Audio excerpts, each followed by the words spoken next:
Xerxes unleashed the mightiest fleet the world had ever seen. The Greeks were outnumbered, cornered, and had nowhere left to run. Yet in the narrow waters of Salamis, history took an unexpected turn. The year was 480 BC, and Greece burned. Xerxes, king of kings, had crossed the Hellespont with an army so vast that men claimed it drank rivers dry and darkened the earth with its march. Thermopylae had fallen, Leonidas and his Spartans slain. Athens lay in ruins, its temples desecrated, its people scattered to the winds. All seemed lost.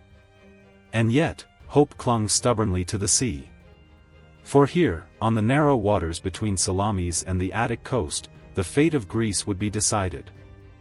The Greek fleet, barely 370 triremes from Athens, Corinth, Sparta, and other polis, awaited its moment. Facing them was the Persian navy, a leviathan of over 1,000 ships drawn from every corner of the empire, Phoenician war galleys, Egyptian barges, Cypriot squadrons, and Ionian contingents pressed into service against their kin. In the Greek council of war, tension crackled like a drawn bowstring. Many urged retreat, arguing to regroup near the Isthmus of Corinth, where land fortifications might aid their defense. But one man refused to bend, Themistocles, the cunning strategist of Athens. "Retreat, and we abandon our homes once more," he declared, his dark eyes flashing. "Fight in open waters, and their numbers will crush us." But here, he slammed his fist on the map spread before them, in these narrow straits, their size becomes their weakness. Their great fleet will strangle itself, and we will strike like wolves among cattle. Some scoffed, others hesitated. But the Athenian admiral's conviction was iron. That night, he sent secret messengers to Xerxes, spreading whispers that the Greeks were in disarray, ready to flee. The trap was baited. On the Persian side, Xerxes gazed from his golden throne set upon the shore, confident in his power. He believed the Greeks divided and cowardly. He would destroy them at dawn, and the sea would run with their corpses. Neither side slept easily. For when the sun rose over the straits of Salamis, history itself would hold its breath. Dawn spilled its first light upon the waters of the Saronic Gulf, gilding the sea in hues of bronze and crimson. From the Persian camp came the blare of horns and the crash of drums, their echoes rolling across the straits. The fleet stirred like a leviathan, oars dipped into the water in perfect rhythm, sails caught the morning breeze, and hundreds upon hundreds of prows turned toward the narrow channel of Salamis. On the shore, Xerxes sat upon a high throne of ivory and gold, built hastily upon a hill so he might watch his triumph. Around him clustered satraps, generals, and scribes ready to record the annihilation of Greece. The King of Kings raised his hand, and the order was given. The sea churned as the mighty fleet advanced, row upon row of triremes cutting through the waves with terrifying precision. To Greek eyes, the sight was overwhelming. From the decks of their smaller, weathered ships, sailors beheld a horizon filled with Persian banners, their painted prows gleaming like beasts of prey. Many felt their courage falter. Some whispered prayers to Poseidon, others kissed the amulets of their gods. Yet in the Greek command ship, Themistocles stood calm, his cloak whipping in the wind. He had counted on this moment, on Xerxes' arrogance, on his hunger for spectacle. Turning to the rowers, he raised his voice so all could hear. "Men of Hellas! Today we do not fight for land alone. We fight for our cities, for our families, for the freedom of all Greece.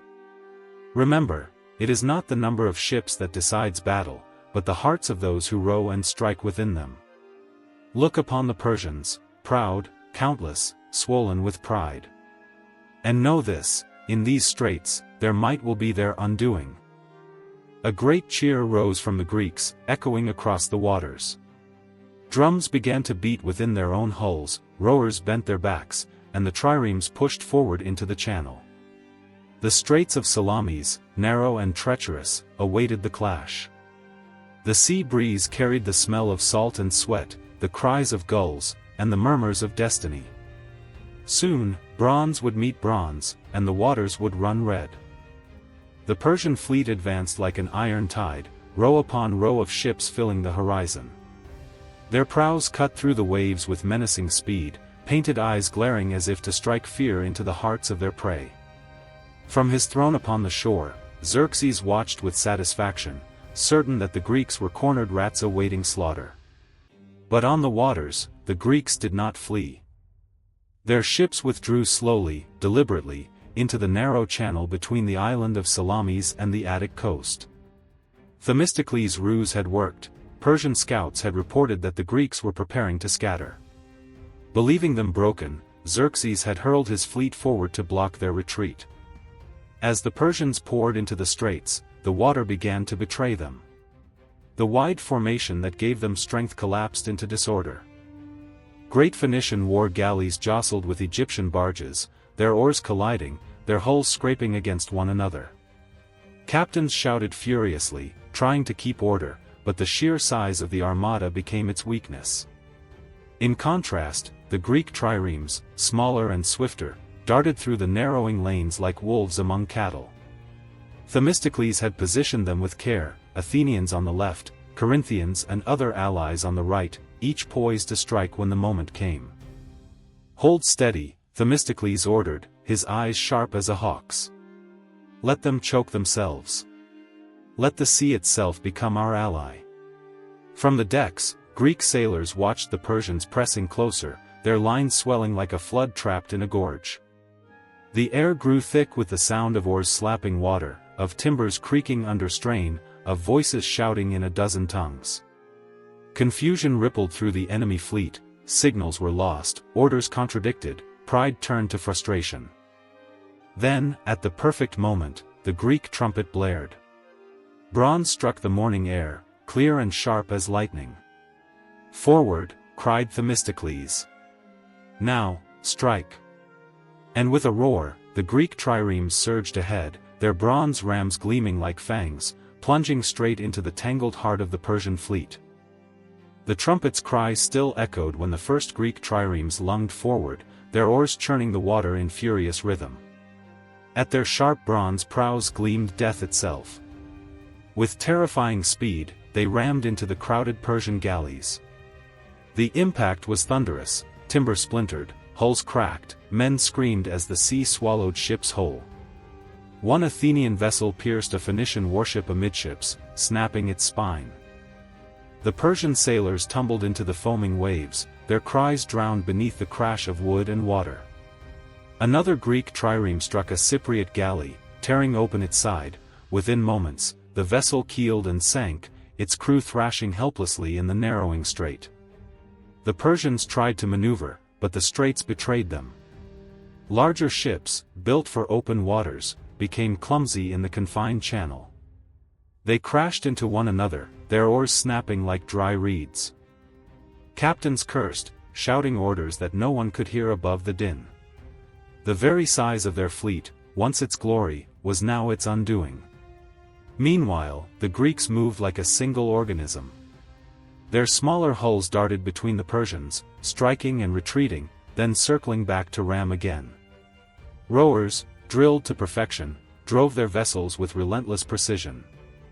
Hoplites stood on deck with shields and spears, boarding enemy ships and cutting down panicked sailors in vicious hand-to-hand combat. From his throne on the shore, Xerxes leaned forward, his eyes flashing with rage and disbelief. He had expected spectacle, Greek ships shattering like driftwood beneath his might. Instead, he saw confusion, fire, and ruin spreading through his proud armada. On the Greek flagship, Themistocles raised his arm, his voice ringing above the battle. "Strike them where they crowd. Make their pride their prison." All around him, the sea became a furnace of chaos, splintered hulls, broken oars, and men drowning in the bloody surf. The narrow strait of Salamis, once calm, now roared with the fury of nations locked in mortal struggle. And the tide, at last, was turning. The straits of Salamis boiled with chaos. Ships locked together like beasts in combat, their hulls grinding and splintering.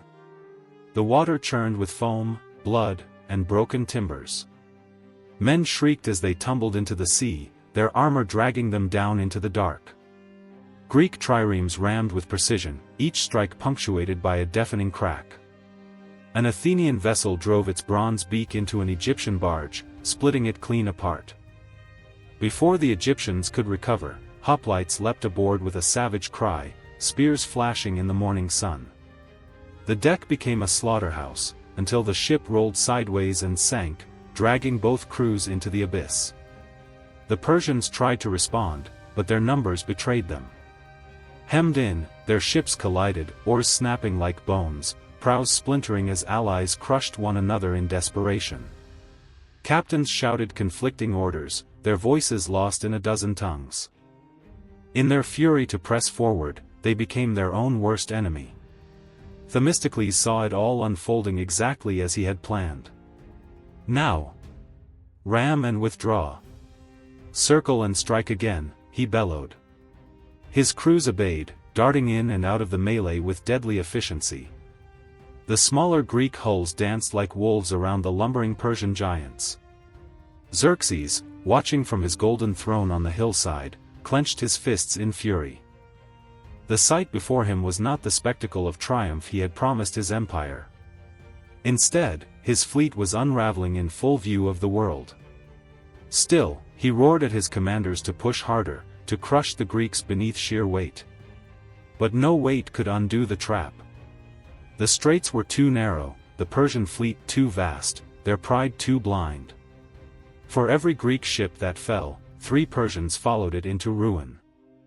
The sea itself seemed to side with Hellas, carrying wreckage and corpses toward the shore where Xerxes sat. Amid the chaos, a song rose from the Greek rowers, a rough, guttural chant, beating time with their oars. It rolled across the waters, steady and unbroken, a sound of defiance that pierced even the king's fury. The Battle of Salamis had become more than a clash of ships. It was a storm of will, and the Greeks refused to break. By mid-morning, the straits of Salamis had become a watery grave. The sun blazed overhead, glinting off shattered oars and floating shields. Smoke rose from burning ships, black columns curling into the sky, mingling with the cries of the dying. The Persians, trapped in their own multitude, were undone by their size.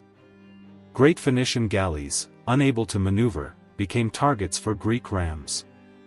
Egyptian barges, lumbering and unwieldy, smashed into their Ionian allies in blind confusion. In the crush, friendly ships rammed one another, their hulls grinding as if in agony. The sea was filled with wreckage, and the screams of drowning men echoed against the rocky shores. The Greeks pressed their advantage ruthlessly. Triremes darted like hawks among a panicked flock, striking, retreating, then striking again. One Corinthian ship tore through 2 enemy hulls in a single pass, its bronze prow gleaming with salt and blood. Aeginetan sailors, famed for their ferocity, boarded a crippled Phoenician vessel, cutting down its crew in brutal close combat before setting it ablaze. Xerxes, watching from his gilded throne, tore at his robes in rage. What had begun as a spectacle of his glory was now a humiliation written before the eyes of gods and men. He saw his fleet choking itself, saw Greek banners flying defiantly amid the wreckage, and could do nothing but howl commands no one could carry out. Themistocles, standing on the deck of his flagship, raised his arm toward the burning sea. Now is the hour. Drive them out. Show the world that free men cannot be chained by kings. With renewed fury, the Greeks surged forward.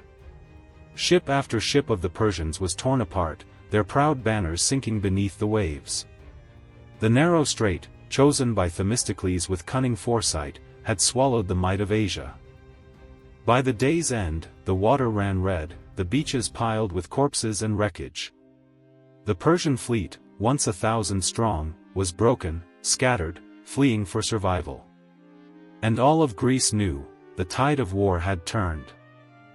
As the sun dipped lower, the great armada of Persia dissolved into chaos. Surviving ships fled desperately toward the open sea, their oars thrashing like panicked wings. Some were so damaged they sank before reaching safety, others, overloaded with terrified soldiers, capsized in the swell. The cries of drowning men mingled with the crash of burning timbers, carried on the wind like a dirge. From his throne on the hillside, Xerxes rose to his feet, his golden parasol forgotten, his face twisted with fury and disbelief. Before him lay the ruin of his navy, Phoenician captains abandoning their stations, Egyptian ships reduced to ash, Ionian crews hesitating to strike their own kin. He had promised his empire a spectacle of victory, instead, he bore witness to its disgrace. "Cowards," he shouted, his voice raw with rage. "Drive them back. Ram them. Burn them." But his orders vanished in the roar of battle. The fleet no longer obeyed him, it obeyed only fear. Meanwhile, on the Greek side, triumph rippled like fire. Sailors shouted victory cries, pounding their oars against the water in rhythm. "Hellas! Hellas!" they roared as they pursued the fleeing enemy. Their exhaustion was forgotten, their spirits aflame. Each rammed hull, each captured ship was proof that free men had defied the might of empire and prevailed. On his flagship, Themistocles allowed himself a grim smile. His gamble had worked, and the gods had favored their courage. "Let it be known," he told his helmsman, "that today the sea chose liberty over tyranny." Xerxes, shaken to his core, knew the truth at last, his invincible fleet was broken. With heavy heart and seething wrath, he gave the order for retreat. Messengers rode to the bridges across the Hellespont, commanding them to be secured for his own escape. The great king, who had sought to chain Greece beneath his throne, now thought only of saving himself. As the Persian sails dwindled into the horizon, the Greeks raised their voices in song. The straits of Salamis, littered with wreckage and corpses, had become a monument to their defiance. And for the first time, the shadow of Persia began to waver. Darkness settled over the straits, but the sea still smoldered. Here and there, ships burned like floating pyres, their flames reflected on the water like blood-red stars. The stench of charred timber and salt mingled with the cries of the wounded drifting across the waves. In the Persian camp, silence reigned. Tents stood heavy with gloom, their banners drooping lifeless. Sailors and soldiers huddled together, whispering in disbelief, their faces pale from terror and exhaustion. No one dared approach the King of Kings, who sat brooding in his pavilion, his crown cast aside, his mind gnawed by rage and humiliation. The empire that had crushed nations and toppled kings had been humbled by a handful of city-states. The weight of shame was unbearable. Across the water, the Greek camp was alive with fire and song. Warriors feasted upon what rations they had, their throats hoarse from shouting, their hands blistered from the oars, but their spirits soared higher than Olympus. They sang hymns to Athena, guardian of their city, and poured libations into the sea for Poseidon, who had granted them mastery of the waves. Themistocles moved among them, offering words of pride but also caution.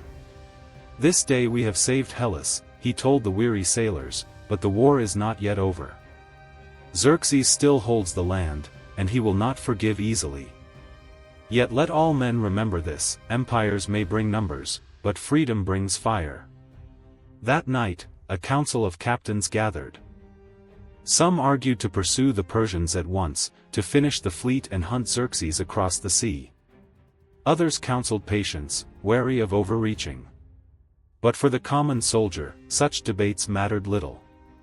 They had stood against the storm and survived. On the shore of Salamis, torches flickered, casting long shadows across the ground. Sailors slept beside their battered triremes, while priests made offerings at makeshift altars. The air was heavy with exhaustion, yet beneath it pulsed a deeper realization: something greater than victory had been won. For the first time, all of Greece felt the stirrings of unity. The gods had spoken through bronze and blood. And their message was clear: Hellas would not bow. At dawn, the smoke still hung heavy over the straits, veiling the shattered remnants of Persia's once mighty fleet. Broken hulls drifted silently, corpses washed ashore, and the cries of survivors had long since faded. Greece had endured the storm, and turned it back upon its master. The news struck the Persian camp like a thunderbolt. Once proud captains now avoided Xerxes' gaze, ashamed to meet the eyes of a king who had promised them certain victory. The great king himself paced his pavilion like a caged lion, torn between rage and fear. He had come to Greece with dreams of conquest, with bridges built across the Hellespont and an army that stretched beyond counting. Now, his fleet was crippled, his supplies strained, and his confidence broken. Advisors urged retreat. Without naval supremacy, they warned, the vast Persian host risked starvation in hostile lands. Even the bridges across the Hellespont could not be trusted for long. Reluctantly, Xerxes agreed. He ordered the bulk of his army to withdraw eastward, though he left behind Mardonius, his most trusted general, to continue the campaign on land. Xerxes himself, the self-proclaimed lord of the world, slipped away under guard, abandoning his dream of binding Greece in chains. In the Greek camp, the mood was triumphant but tempered with resolve. Themistocles and the other commanders knew Salamis was not the final word. Battles remained, on land, in the north, where Persia still held strong. But for the first time, Greece stood not merely as a collection of rival cities but as a united force that had humbled the greatest empire of its age. Messengers carried the news to every polis. In Sparta, warriors nodded in approval; in Athens, exiles wept with joy. From island to mainland, from humble farmers to proud aristocrats, all Greece whispered the same truth: Persia was not invincible. The world had shifted. The tide of empire, once thought unstoppable, now ebbed before the courage of free men. And in the songs of the bards, one name rose above all others: Salamis. In the years that followed, men spoke of Salamis not as a battle, but as a miracle. What had begun as a desperate gamble in narrow straits became a turning point for all of Greece, and for the world beyond. Bards sang of the clash, of the sea boiling with fire, of ships shattered like driftwood, of oarsmen chanting as they drove their triremes into the enemy. They sang of Themistocles, whose cunning had lured the Persians into their own doom, and of the nameless sailors whose blood stained the waves but whose courage made victory possible. The story spread across the Aegean and into distant lands, carried by merchants, travelers, and wandering poets. Everywhere, the name Salamis became a beacon of defiance.